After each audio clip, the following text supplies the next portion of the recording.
ऐसी दोस्तियां होती हैं ना, बहुत कम होती हैं देशों में, ऐसी दोस्तियां बहुत कम होती हैं, क्योंकि देश तो मफाद के लिए काम करते हैं, मुल्क मफाद पे चलते हैं। पर ऐसी दोस्ती है कि मतलब इंडिया ने बोल दिया तो आंख बंद करके, जिसको कहते हैं कि अंधा भरोसा, अंधी यारी, कि चलो यार तुमने बोल दिया, डन। इजराइल ने हर समय ऐसा करा है सर।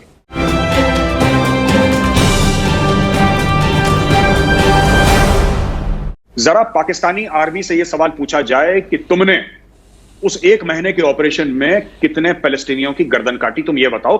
तुम पैलेस्टीनियंस को जो हल्ला करते हो ना कि पैलेस्टीनियंस, हम इनके आंसू नहीं देखे जाते और ये नहीं देखे जाते और जहरियत हो रही है और ये सब लंबे लंबे छोड़ते हैं लोग उर्दू में, मैं इनसे ये पूछना चाहता हूं कि आप ये बात बताइए कि आपके ही जर्नल ने, आप ही के ब्रिगेडियर ने कितने पैलेस्टीनियंस को मारा। We should take a strict stand. We are with the people of Palestine, but we are against Hamas and we are with the state of Israel. और मैं IDF को यही बोलता हूं और यही मेरा संदेश है इजराइल डिफेंस फोर्सेस को। Big salute to you, you are doing fantastic work. Hamas को ठोकते रहो till you pummel them. India ने अभी भी ये जो लास्ट संडे को UNO का इमरजेंसी इजलास हुआ था, उसमें इंडिया के जो फॉरेन सेक्रेटरी थे, उन्होंने यही बात कही, खुल के कही कि भाई फॉरेन ऑफिस को रिप्रेजेंट करते हुए, कि इंडिया 2 स्टेट थ्योरी को आज भी सपोर्ट करता है, टेररिज्म को कंडेम करता है, और जो लोग बेचारे इनोसेंट मारे जा रहे हैं फ़लस्तीन की तरफ, उस पर भी अपने दुख का इजहार करता है। इस सारी सूरत हाल में आपने बीच में एक बड़ा अहम नुक्ता उठाया गौरव भाई। आपने कहा कि भारत की ये वाली सरकार भी 2 स्टेट सॉल्यूशन को ही सपोर्ट कर रही है, डिस्पाइट के बहुत सारे भारतीय हमें सोशल मीडिया की हद तक ज़रूर नज़र आते हैं जो एग्री भी नहीं करते प्राइम मिनिस्टर मोदी की इस राय से। आपको ये नुक्ता कैसे नज़र आता है? क्या वाकई ओवरवेलमिंगली जो भारतीय हैं वो इजराइल के साथ खड़े हैं? सर मैं ये तो नहीं कहूँगा ओवरवेलमिंगली खड़े हैं, लेकिन हाँ काफ़ी हद तक खड़े हैं। कुछ ऐसे भी हैं जो पैलेस्टीन के साथ खड़े हैं, लेकिन जो पैलेस्टीन के साथ खड़े भी हैं ना, उनको पता ही नहीं है बेचारे। देखिए साफ सीधी बात है सर कि लड़ाई पैलेस्टीन और इजराइल के बीच में नहीं हो रही। लड़ाई जो है इजराइल और हमास के बीच में। Hamas is a terror outfit number 1। India को करना चाहिए कि इमीडिएटली अपनी तरफ से बोलते कि we consider Hamas to be a terror outfit, पहली चीज। दूसरी चीज ये है सर कि मैं आपको बताता हूं ताहिर साहब, इसमें सिंपल सी बात है। देखिए इजराइल ने हमारी तब मदद करी जब हम इजराइल को रिकॉग्नाइज नहीं करते थे। हमने इजराइल को क्यों नहीं रिकॉग्नाइज करा, इसके पीछे भी स्टोरी है जो कि बड़ी इंटरेस्टिंग स्टोरी है। ठीक है, 1971 में इजराइल का हमारे पास एम्बेसी नहीं था, हमारा इजराइल के पास एम्बेसी नहीं था, लेकिन जब पाकिस्तान के साथ लड़ाई हुई इजराइल ने हमें सपोर्ट करा। 1999 कारगिल वॉर में जो लेजर गाइडेड बॉम्ब्स थे, राइट, वो पूरी टेक्नोलॉजी हमने इजराइल से ली थी, तब इजराइल ने हमें सपोर्ट करा।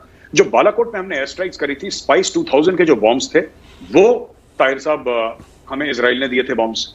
कई चीजों में इजराइल ने हमें, आप ड्रिप इरिगेशन की बात कर लीजिए एग्रीकल्चर में, और काफी और चीजें हैं, डिसैलिनेशन प्लांट्स की बात कर लीजिए, इजराइल ने ऐसी बातें, Israel is been sharing technology with India and Israel is helped India. मैं हेल्प क्यों बोल रहा हूं, उसने फ्री में नहीं दिए, उसने फ्री में नहीं दिए, इजराइल ने पैसे जरूर लिए, लेकिन सबसे बड़ी बात यह है कि उस समय 1971 में इंडिया के ऊपर अमेरिका का एम्बार्गो था, और इजराइल का सबसे बड़ा सपोर्टर कौन है? अमेरिका। गोल्डा मेयर ने उस चीज को तोड़ के भारत को वेपन सप्लाई करे। ठीक है, हम लोग करते हैं इफ और बट कि ये भी हो जाए वो भी हो जाए। तो ये बात अब ये लोगों को समझ में आने लगा है कि हमारा जो हितैषी है इजराइल है, क्योंकि जब हम फंसे थे तो एक मुल्क हमारे साथ खड़ा रहा था, चाहे हमने उसको रिकॉग्नाइज करा नहीं करा। कुछ ऐसी दोस्तियां होती है ना, बहुत कम होती हैं देशों में, ऐसी दोस्तियां बहुत कम होती हैं, क्योंकि देश तो मफाद के लिए काम करते हैं, मुल्क मफाद पे चलते हैं। पर ऐसी दोस्ती है कि मतलब इंडिया ने बोल दिया तो आंख बंद करके, जिसको कहते हैं कि अंधा भरोसा, अंधी यारी, कि चलो यार तुमने बोल दिया, डन। इजराइल ने हर समय ऐसा करा है सर, हर समय इजराइल ने इंडिया की मदद करी। Israel has always stepped up and helped India and I think we should do the same. ये नुक्ताचीनी करना और इसमें कीड़े निकालना कि इफ एंड बट, अब बताइए इंडिया ने क्यों नहीं इजराइल को रिकॉग्नाइज करा इतने सालों? क्योंकि कहीं ना कहीं जो यूपीए की सरकार थी उसको लगता था कि भारत के मुसलमान अपसेट हो जाएंगे, भारत के मुसलमानों को बुरा लग जाएगा साहब कि आपने इजराइल को क्यों। अच्छा, मुझे आज तक यह समझ में नहीं आया कि भारत के मुसलमान या पाकिस्तान के मुसलमान या बांग्लादेश के मुसलमान का फिलिस्तीन से क्या लेना देना है, क्या लेना देना है बताइए। देखिए बात ही, यासर अरफात तो भारत ही जाया करते थे, पाकिस्तान तो जाते भी नहीं थे, उनकी इतनी दोस्ती थी भारत के साथ। बिल्कुल, और इंदिरा गांधी को अपनी बहन मानते थे वो। और एक और चीज मैं आपको बताऊं कि 1979 में ब्लैक सितंबर का केस हुआ था। ये जो पाकिस्तानी अपनी छाती पीट रहे हैं ना अभी, ये अमना, क्या नाम है इसका, दिस लेडी जी, आसमा फिलिस्तीनियों के लिए, आसमा कदीर, ये ड्रामा घड़ियाली आंसू बहारी है ये औरत। मैं बताता हूं, ठीक है सर, 1979 में क्या हुआ कि वहां पे गदर शुरू हो गया, बहुत जबरदस्त। ठीक है साहब, जॉर्डन में। और जॉर्डन में एक पाकिस्तानी ब्रिगेडियर था जिसका नाम था ब्रिगेडियर जियाउल हक, जो बाद में पाकिस्तान का आर्मी चीफ बना और पाकिस्तान का प्रेसिडेंट बना। जरा पाकिस्तानी आर्मी से यह सवाल पूछा जाए कि तुमने उस एक महीने के ऑपरेशन में कितने पैलेस्टीनियों की गर्दन काटी, तुम ये बताओ। तुम पैलेस्टीनियंस को जो हल्ला करते हो ना कि पैलेस्टीनियंस, हम इनके आंसू नहीं देखे जाते और ये नहीं देखे जाते और जहरियत हो रही है और ये सब लंबे लंबे छोड़ते हैं लोग उर्दू में। मैं इनसे ये पूछना चाहता हूं कि आप ये बात बताइए कि आपके ही जर्नल ने, आप ही के ब्रिगेडियर ने कितने पैलेस्टीनियंस को मारा। लोग कहते हैं conservative estimate, sir conservative estimate 8 to 10,000 Palestinians were killed under Ziaul Haq. Some say 25,000, but the conservative estimate, जो कंजर्वेटिवली हम देख सकते हैं, 8 से लेकर 10,000 पैलेस्टीनियंस को मार दिया। जितना पाकिस्तान ने फिलिस्तीनियों को मारा है ना, उतने तो बेचारे इजराइल नहीं मार पाए 72 साल में, उतना पाकिस्तानियों ने मार दिया। अच्छा, दूसरी बात, अल अक्सा मॉस्क के अंदर इजराइल घुस गई। ठीक है जी, अल अक्सा मॉस्क के अंदर इजराइल घुस गई, इनके बड़ा दिल टूट गया। चलो ठीक है, हम कहते हैं नहीं घुसना चाहिए था। हम ये भी नहीं कहते पत्थरबाजी हो रही है, XYZ जो भी हो रहा है। अगेन 70s में, आई थिंक 78 या 79 में, ये जो अल अक्सा मॉस्क की बात कर रहे हैं ना आज की तारीख में, टेररिस्ट घुस गए थे मक्का के मॉस्क में, ग्रैंड मॉस्क ऑफ मक्का में। सर आपको पता है सऊदी अरब ने क्या करा? सऊदी अरब ने अपनी स्पेशल फोर्स ली, पाकिस्तान की स्पेशल फोर्स ली और फ्रांस की स्पेशल फोर्स ली। फ्रांस जिसको काफिर मानते हैं क्योंकि गैर मुसलमान है। ये लोग जूते पहन के काबा के अंदर घुसे थे। ये लोग जूते पहन के मक्का का जो मेन मस्जिद है, ये तो कह रहे ना अल अक्सा नंबर 3 पे है, मक्का और मदीना के बाद नंबर 3। अरे तुमने तो नंबर 1 के अंदर घुसा दिया, उसके अंदर बम, सर दीवारें टूटी हैं वहां पे मॉस्क की, एक्सप्लोजिव से गोलियां चली हैं मॉस्क के अंदर। ये किरदार है। पाकिस्तान ने खुद के मॉस्क के ऊपर, मक्का जहां पे मोहम्मद साहब का जन्म हुआ था, हजरत मोहम्मद साहब का जन्म हुआ था, वहां पे इन्होंने तो अटैक कर दिया साहब। और दुनिया को कहते हैं यार फिलिस्तीनी पुलिस घुस गई अल अक्सा मॉस्क के अंदर। ये इतना झूठ बोलते हैं सबके सामने, खुला सबके सामने झूठ बोलते हैं, क्योंकि लोगों को कभी पढ़ाया नहीं ना इनका क्या किरदार है। कभी लोगों को नहीं बताया कि वो पाकिस्तानी फौज, जिसको ये लोग समझते हैं कि हमारे रहनुमा हैं और हमारे लीडर हैं और हमें रास्ता दिखाएंगे और हमारे मुहाफिज हैं, ये इनका असली में किरदार क्या रहा है, ये कभी नहीं बताते। तो ये सब ये लोग कर चुके हैं। तो मैं तो इनकी जो भी बातें, मैं इनको एक्सपोज करता रहता हूं विद प्रॉपर प्रूफ। मैं सर इनको एक्सपोज करता रहता हूं कि तुम लोगों ने ये करा है और अब तुम फिलिस्तीनियंस के तुम हितैषी बन रहे हो और बोल रहे हो पैलेस्टीनियंस का बड़ा दर्द है, तुम्हें कोई दर्द नहीं है, तुम झूठे, तुम तो कातिल हो पैलेस्टीनियंस के।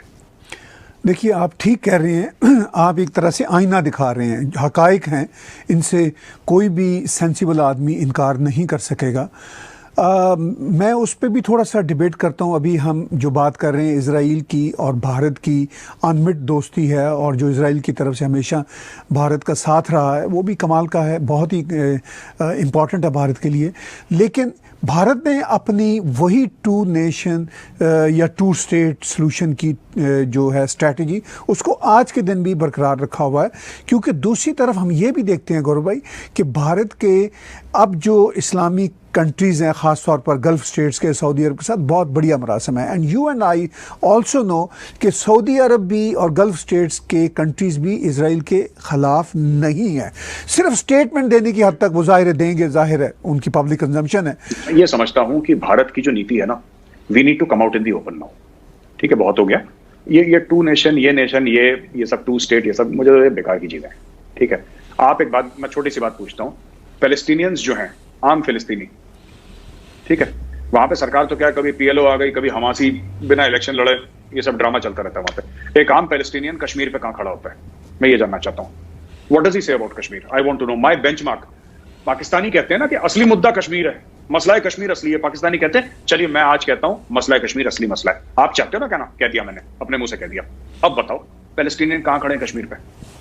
क्या कहते हैं? कश्मीर किसके हाथ में होना चाहिए, भारत के, पाकिस्तान के? वो किसका मौजू लेके चल रहे हैं पैलेस्टीनियन? फिर इजराइल क्या कहता है? तो भाई जो हमारे साथ देगा हम उसका साथ देना चाहिए, इफ एंड बट नहीं होना चाहिए। जब हम इजराइल के साथ हैं तो पूरी तरीके से इजराइल, और हम पैलेस्टीनियंस के खिलाफ नहीं है। अगर हम इजराइल के साथ हैं तो, अगर हम इजराइल के साथ हैं पैलेस्टीनियंस के खिलाफ नहीं है, लेकिन Hamas is a terror organisation भाई, उसको तो ठोकना पड़ेगा, वो जरूरी है उसको करना है काम। तो ये सब चीजें हैं जो मैं समझता हूं कि we must now get rid of this wishy washy policy and come out and stand strongly with Israel. खड़ा हुआ है सऊदी अरब। सऊदी अरब से बड़ा कोई मुसलमान देश है इस दुनिया में? आप बताएं सर कि सऊदी अरब से बड़ा कोई मुसलमान देश है? यहां पे पाकिस्तानी टीवी एंकर्स, मुझे तो इतनी हंसी आती है, आज मैंने फेसबुक पे भी डाला था, पाकिस्तानी टीवी एंकर्स इतने फनी हैं सर।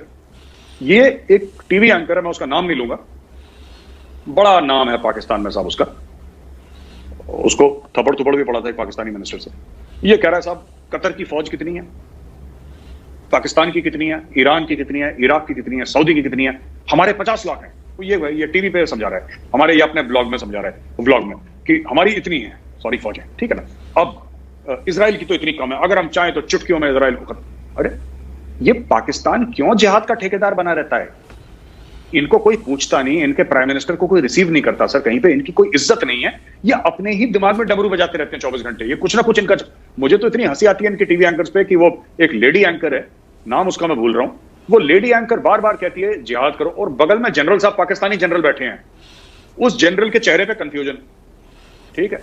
वो कहता है मैंने जिहाद करना है बलोचों के खिलाफ, मैंने जिहाद करना है महाजरों के खिलाफ, मैंने जिहाद करना है सिंधियों के खिलाफ, मैंने थोड़ा ना जिहाद करना है इंडिया के खिलाफ, मैंने डीएचए में कॉर्नर प्लॉट पकड़ने हैं। तुम बच्चों वाली बात कर, तुम मरवाने वाली बात कर रही हो, तो तुम चाह रही हो कि मैं जाके वहां पे जिहाद करूं। भाई मैंने तो यहां पे कॉर्नर प्लॉट पकड़ने हैं डीएचए के, बारिया टाउन में मेरी इन्वेस्टमेंट है, लंदन में मेरे फ्लैट्स हैं, तुम लोग ऐसी जिहाद जिद की बातें करते हो। या एंकरों को भी भेजना चाहिए सर अपने बच्चे फौज में, ये फौज में नहीं, पाकिस्तानी फौज तो लड़ती नहीं है, इनको भेजना चाहिए वहां पे पैलेस्टीन में। ये अपने जितने बड़े बड़े एंकर हैं जो जिहाद की बात करते हैं, मुस्लिम उम्मा की बात करते हैं, ये अपने बच्चों को क्यों नहीं भेजते सर? भारतीय जो मुसलमान है वो अपने काम धंधे में पड़ा हुआ है सर, ठीक है, सबकी दुकानें हैं, सबके बच्चे, किसी का डॉक्टर है, किसी का कुछ कर रहा है, किसी की रेडी है, किसी का बेटा साइंटिस्ट है, किसी का बेटा आईएएस अफसर है, आईपीएस अफसर है, किसी का बेटा फौज में अफसर है, किसी की हो सकता है छोटी सी पंचर की भी दुकान हो। हर लेवल के लोग हैं मुसलमान यहाँ पे, अमीर से अमीर, गरीब से गरीब।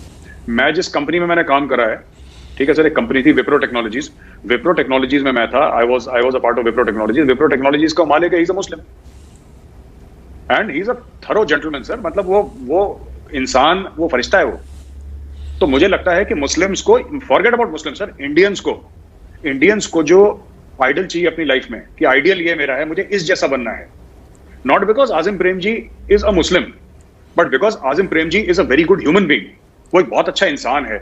और मुझे लगता है कि यहाँ पे ऐसे हमारे यहाँ तो ऐसे मुस्लिम्स हुए हैं सर इंडिया में, who are perfect role models. Doctor Kalam है, आजिम प्रेमजी है सर, ये बड़े बड़े नाम हैं, और आर्ट्स एंड कल्चर में इतने बड़े बड़े लोग हैं सर, मैं नाम लूंगा तो रात निकल जाएगी नाम लेते लेते। पाकिस्तान में ऐसे लोग नहीं है सर, क्योंकि पाकिस्तान में एक था जो उनका न्यूक्लियर साइंटिस्ट था, अब्दुल कदीर खान, वो बेचारा भी जेल में, हाउस अरेस्ट में कहीं पड़ा हुआ है बेचारा, वो चोरी वोरी करते हुए पकड़ा गया। तो जैसा मुल्क है वैसा लोगों का किरदार होता है सर। पर हमारा जो न्यूक्लियर साइंटिस्ट थे हमारे, जिन्होंने हमें न्यूक्लियर केपेबल बनाया, जिन्होंने हमें मिसाइल्स दी, हमने उनको सर पे बैठाया, उनको कमांडर इन चीफ बनाया, भारत का राष्ट्रपति बनाया सर। मैं डॉक्टर कलाम की बात कर रहा हूँ। सर हमारे मुस्लिम्स जो है ना, हिंदुस्तान के मुसलमान, मैं सबसे रिक्वेस्ट करता हूं सर, आप उनको पाकिस्तानी मुसलमानों से कंपेयर मत करिए। They are miles and miles ahead sir, उनकी thinking miles and miles ahead. हाँ, कुछ हैं एलिमेंट, कुछ हैं इक्का दुक्का जो कि गड़बड़ करते हैं दाएं, but as compare to, I don't even want to compare Indian Muslims to Pakistani Muslims. उनका कोई मेल नहीं है, वो बहुत जमीन आसमान का फर्क है सर। तो ये पाकिस्तानी नेता करते ही ऐसा है सर, ये they are, world should take notice, फटाफट फौरी तौर पे पाकिस्तान को ब्लैकलिस्ट में डालें, ठीक है। और जो ये टाइट करना है ना, ये क्यों कर रहे हैं पाकिस्तानी, मैं आपको बताता हूं। इनको फिलिस्तीनियों से कोई प्यार नहीं, तो खुद कातिल हैं फिलिस्तीन के, ये डूब रहे हैं, मईशत इनकी डूब रही है। इनका ये है कि किसी तरीके से इस्लामिक वर्ल्ड से पैसा लिया जाए। चाइना ने $6 बिलियन का इनका था, मना कर दिया चाइना ने। 2 हफ्ते पहले आपने भी सुना होगा, चाइना ने मना कर दिया। अब चाइना ने बोला कि भाई साहब हाथ जुड़वा लो, हम आपको ₹1 नहीं दे सकते, भागो यहां से, तुम लोग चोर हो। चाइना ने मना कर दिया पैसे देना। अब इनके पास पैसे कहां से आएंगे? अब इन्होंने पैलेस्टीन की चीज पकड़ ली, जिहाद फी सबीलिल्लाह, ये करो वो करो, जिहाद करो, यानी कि बाकी मुल्कों से कि देखो तुम भी मुसलमान हम भी मुसलमान, लाओ पैसा। इनका बिजनेस मॉडल ही है कि तुम भी मुसलमान हम भी मुसलमान, लाओ पैसा। अब ये फिलिस्तीन को बढ़ा चढ़ा के बात करेंगे, कश्मीर को बढ़ा चढ़ा के बात करेंगे, लोगों को इमोशनल करेंगे, फिर चंदा लेके, कटोरा लेके, जो कटोरा खान है इनका प्राइम मिनिस्टर इमरान खान, ये जाके कटोरा खान जाके पैसा लेगा। ये मैं बता रहा हूं, इनको कोई लेना देना नहीं फिलिस्तीनियों से सर। ये इसके बाद आप देख लीजिएगा, आज की तारीख में मैं एक भविष्यवाणी कर रहा हूं, आई एम मेकिंग अ क्या बोलते हैं, प्रोफेसी, और whatever word you want to use it, I am saying it today on your channel. ये अरब देशों से 1 महीने के अंदर इमरान खान पैसा मांगेगा। ठीक है, लगता है ऐसा ही है। ये एक अलग बात है कि पाकिस्तान को फिर भी पैसा नहीं मिलेगा, चूंकि सऊदी अरब भी और गल्फ स्टेट्स तो हमास को भी पैसे देने में इंटरेस्टेड नहीं है। तो भारत और भारत की आवाम इस सुलगते हुए मसले को अब मजीद कैसे डील करेंगे? सर मैं अपनी राय दे सकता हूं। मैं तो यही कहता हूं कि आपको इजराइल के साथ खड़ा होना चाहिए, क्योंकि इजराइल जो लड़ रहा है वो पैलेस्टीनियन लोगों के साथ नहीं लड़ रहा, ठीक है। इजराइल जो लड़ रहा है वो लड़ रहा है हमास के साथ, और हमास एक टेररिस्ट आउटफिट है, ठीक है। हमें कैसा लगेगा हमें कैसा लगेगा अगर हमारा बहुत अच्छा दोस्त, कोई भी मुल्क ले लीजिए, हमारी दोस्ती कई लोगों के साथ है, बहुत अच्छा दोस्त कल जाके बोले कि जो जैश ए मोहम्मद है या लश्कर ए तैयबा है वो तो अच्छे लोग हैं, कोई बात नहीं, हम उनको कंडेम नहीं करते, हमें कैसा लगेगा? बुरा लगेगा ना। तो इजरायलीज को भी ऐसे ही बुरा लग रहा होगा आज कि हमने हिंदुस्तान की तब मदद करी जब हिंदुस्तान के ऊपर सैंक्शंस लगाए गए थे, एम्बार्गो लगाया गया था, जब हिंदुस्तान को कोई हथियार देने को तैयार नहीं था, उस वक्त हमने सारे रिश्ते नाते तोड़ के, जबकि इंडिया हमें रिकॉग्नाइज भी नहीं करता था, हमारा एम्बेसी नहीं था, डिप्लोमेटिक रिकॉग्निशन नहीं था इंडिया की तरफ से, लेकिन फिर भी अपना they put their necks on the line and they helped India. और आज इंडिया ये कर रहा है कि नहीं, हम लोग ये 2 स्टेट सोल्यूशन भी कर लें, ये भी कर लें, क्योंकि हम लोग बड़े मैच्योर हैं, it's a very mature policy statement. ये मैच्योरिटी सर गई भाड़ में, ठीक है। We should take a strict stand, we are with the people of Palestine but we are against Hamas and we are with the state of Israel. और मैं IDF को and में यही बोलता हूं और यही मेरा संदेश है इजराइल डिफेंस फोर्सेस को, big salute to you, you are doing fantastic work. Hamas को ठोकते रहो till you pummel them into submission. दोस्तों, ऐसे ही वीडियो देखने के लिए चैनल को लाइक एंड सब्सक्राइब जरूर कीजिए। जय हिंद, जय भारत दोस्तों, मिलते हैं अगले वीडियो के साथ।